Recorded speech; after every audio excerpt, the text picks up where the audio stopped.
په لمر او د هغه په پرتمینه رڼا قسم او په سپوږمۍ قسم چې کله هغه له هغه لمر څخه وروسته راشي او په ورځې قسم چې کله هغه لمر څرګند کړي او په شپه قسم چې کله هغه لمر وپوښي او په اسمان او په هغه ذات قسم چې هغه جوړ درولی دی او په ځمکه او په هغه ذات قسم چې هغه غوړولی ده او په انساني نفس او په هغه ذات قسم چې هغه برابر کړ بیا یې د هغه بدی او د هغه پرهیزګاري هغه ته الهام کړه.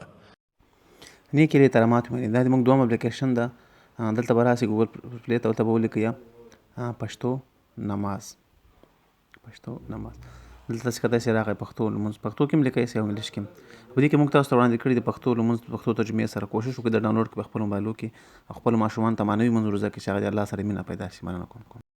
لمونځ د پښتو ترجمې سره ستا د اوداسه طریقه ستا کې د غسل طریقه، تیمم لمانځه طریقه، تهجد لمونځ، اختر لمونځ، تسبیح لمونځ، جنازې لمونځ، ټول لمونځونه دلته موږ ځای په ځای کړي تاسو لپاره.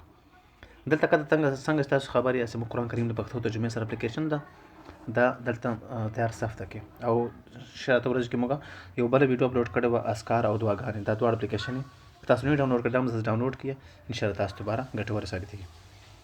نو په دې کې دوم د لمانځه وختونه دي، دا په اول باندې کلیک وکړئ. دلته لمونځونه دا مهال زه په ترکیه کې هم داسې کتلی چې دا د لمونځ وخت ښیي. دلته سهار د ماسپښین، مازدیګر، ماښام، ماسپښتن موقعیت تغییر ورکولی شئ. دلته کله کلیک کړئ تاسې هر ملک وغواړئ. زه افغانستان باندې کلیک کوم. دا دی افغانستان بس وخت راغی. تاسې هر هېواد کې اوسېږئ د هغه هېواد باندې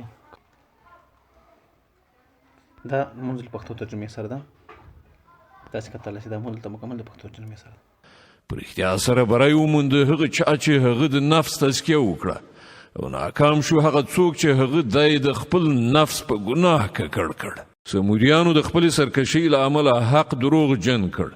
کله چې د هغه د قوم تر ټولو زیات بدمرغه سړی قهرجن ورپسې پاڅېد نو د الله رسول هغو خلکو ته وویل چې پام کوئ د الله اوښې ته لاس ورنه وړئ او د هغې د اوبو څښلو معنی نه شئ. خو سمودیانو د هغه خبره دروغ وګڼله او اوښه یې ووژله.